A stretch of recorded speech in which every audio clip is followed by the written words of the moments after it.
लेकिन परमेश्वर ने वो आशीष देने के लिए सारा को ही चुना था। इसीलिए आशीष की जो ब्लेसिंग की जो मदर कहा जाता है वो सारा को कहा जाता है, और जो विश्वास का पूर्व पिता ब्लेसिंग का सोर्स ऑफ फादर कहा जाता है वो अब्राहम को कहा जाता है।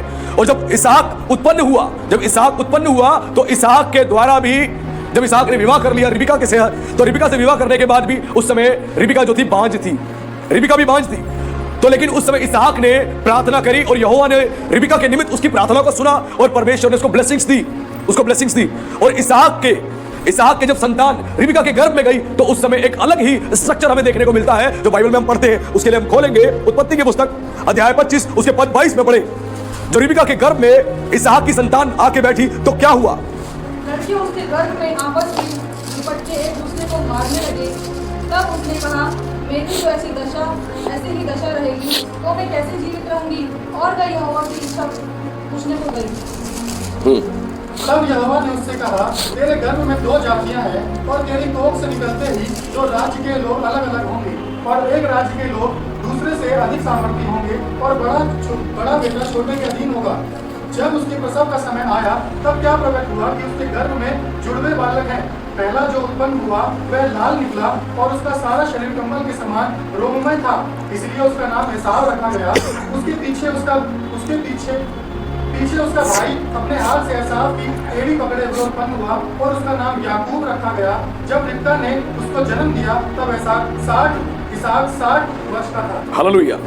अब यहाँ पर जब रिबिका के गर्भ में, यहाँ से ध्यान पूर्वक सुने क्योंकि आज का मैसेज आपकी बाइबल नॉलेज को बहुत डेवलप कर देगा और परमेश्वर की उस प्लानिंग को, जो डिवाइन प्लानिंग है, आप उसको समझ पाओगे कि परमेश्वर ने कैसे अद्भुत रीति से काम किया। यहाँ पर जब रिबिका के गर्भ में संतान हुई, उसके गर्भ में जब संतान पड़ी तो दोनों बच्चे आपस में लड़ रहे थे, एक दूसरे को मार रहे थे।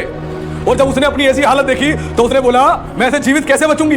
तो वो परमेश्वर के पास गई अपनी बात को बोलने के लिए। तब 23 में लिखा है, तब यहोवा ने उससे कहा, तेरे गर्भ में 2 जातियां हैं, तेरे गर्भ में 2 जातियां हैं, 2 बच्चे नहीं हैं, 2 जातियां हैं, 2 अलग अलग जाति है तेरे गर्भ में। इस बात को परमेश्वर ने बताया और गर्भ से ही लड़ाइयां हो रही थी और ये लड़ाई जो गर्भ से हो रही थी ये आपको यीशु मसीह के समय तक ये लड़ाई होती हुई दिखाई देगी। मैं आज जो आपको प्रचार में बताने वाला हूं, ये लड़ाइयां इस गर्भ से शुरू हुई और यीशु मसीह के समय तक ये लड़ाई चलती रही जबरदस्त तरीके से। और यहां पर लिखा है कि तेरे गर्भ में 2 जातियां हैं और तेरी कोख से निकलते ही 2 राज्य के लोग अलग अलग होंगे। तेरी गर्भ से तेरी संतान निकलते ही 2 राज्य के लोग क्या होंगे? अलग अलग होंगे और एक राज्य के लोग दूसरे से अधिक सामर्थी होंगे और बड़ा छोटे के अधीन होगा। और जो बड़ा बेटा है तेरा एसाव वो याकूब के अधीन होगा, यानी बड़ा जो है छोटे के अधीन होगा और छोटा जो है उसके ऊपर अधिकारी बनेगा। ये चीज परमेश्वर ने यहीं पर बता दी थी। और जो एसाव था, एसाव का जो वंश है वो लड़ता रहा याकूब के साथ लड़ता रहा। और जो एसाव का वंश है उसको कहा जाता है एदोम वंशी। ये वो वंश है, बताया गया एदोम वंशी। जब मूसा के समय में भी, जब मूसा इस्राएलियों को लेकर जा रहा था तो इन्होंने कहा था, एदोम से निकल रहे थे और उन्होंने उससे आज्ञा मांगी कि हम यहां से क्या निकल जाए, तो इन्होंने बलपूर्वक मना कर दिया था कि यहां से मत निकलो, हम तुम्हें जाने नहीं देंगे। ये वो लोग थे जिन्होंने पलायन के समय इजराइल के लोगों को सख्त मना कर दिया था। ये वहीं से विरोध कर रहे थे। और ये एदोम वंशी जो है ये पहले से ही लड़ाई करते आते थे। इन्होंने राजा शाऊल के समय में भी युद्ध लड़ा शाऊल के खिलाफ और यही युद्ध उन्होंने दाऊद के खिलाफ भी लड़ा, लेकिन दाऊद इस युद्ध को जीत गया और उसको उसने अपने वश में कर लिया। और इसका जिक्र आपको राजाओं की पुस्तक में मिल जाएगा, गिनती की पुस्तक में मिल जाएगा और आपको इतिहास की पुस्तक में मिल जाएगा कि उसने एदोम वंशी को किस प्रकार से नाश किया। क्योंकि 2 जातियां जो थी इसी गर्भ से बनी थी और ये 2 जातियां केवल इजराइल का विरोध एक जाति नहीं कर रही थी। मैं क्यों आपको पिन पॉइंट सारी चीजें बता रहा हूं आज, क्योंकि हमें लगता है केवल एक ही जाति विरोध करती है इजराइलियों का। नहीं, आज आप जानोगे कुछ जातियां हैं जो अधिक दबाव से, प्रेशर के साथ इजराइलियों के विरुद्ध थी और वो इस काम को कर रही थी। वैसे ही एदोम वंशी जो थे, एदोम एसाव के वंश के लोग, वो इस प्रकार ही कर रहे थे। और आने वाले समय में जब हम बाइबल को पढ़ते हैं आगे चैप्टरों में, तो वहां पता लगता है शाऊल के साथ भी युद्ध हुआ एदोम वंशियों का और उसके बाद यही युद्ध उनका हुआ राजा दाऊद के साथ और दाऊद ने इस युद्ध को जीता और उनको अपने वश में कर लिया।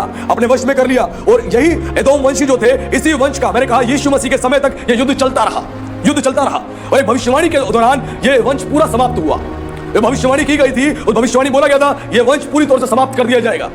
और यीशु मसीह के समय जो एदोम वंशी था जिसने पूरी तौर से इजराइल के विरुद्ध हाथ डाला, यानी याकूब के विरुद्ध हाथ डाला, वो था राजा हेरोदेश। वो एदोम वंशी वंश का ही था। इसीलिए जब उसने सुना बेतलहम में मसीहा का जन्म हुआ है तो उसने बच्चों का नरसंहार कर दिया, बच्चों को पूरी तरह उसने मार दिया।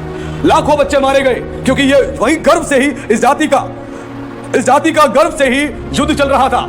और रिबिका के गर्भ में ये दोनों जातियां जो बताई गई, एसाव और याकूब एदोम वंशी, और याकूब जो आगे जाके इजराइल बना, इनका युद्ध चलता रहा। और मसीह जो है वो इजराइल के वंश में पैदा हुआ। हालेलुया। और यहूद जो राजा हेरोदेश था वो एदोम वंशी था, इसीलिए मसीह के जन्म लेते ही वो क्रोध से भर गया और उसके अंदर जो चीजें काम कर रही थी शुरुआत से ही इस वंश के अंदर, क्योंकि शुरू से ये विरोधी थे और बाइबल में पहले से ही भविष्यवाणी बता दी गई थी परमेश्वर की ओर से, ये दो जातियां हैं जो एक दूसरे से युद्ध लड़ेंगी। और यही एदोम वंशी ने क्या किया, इन सारे लोगों ने मिलकर उस समय पर मसीहा को मारने के चक्कर में बच्चों का नरसंहार कर दिया। और कितने बच्चे मारे गए, और आने वाले दिनों में, आने वाले समय में ये जाति धीरे धीरे पूरी तौर से समाप्त हो गई। और आज जो एदोम था, आज के समय में उस देश का नाम जो है वो पेट्रा के नाम से है। ये पेट्रा के नाम से, जो आपको मिडिल ईस्ट में मिल जाएगा, ये पेट्रा के नाम से आज ये देश है। और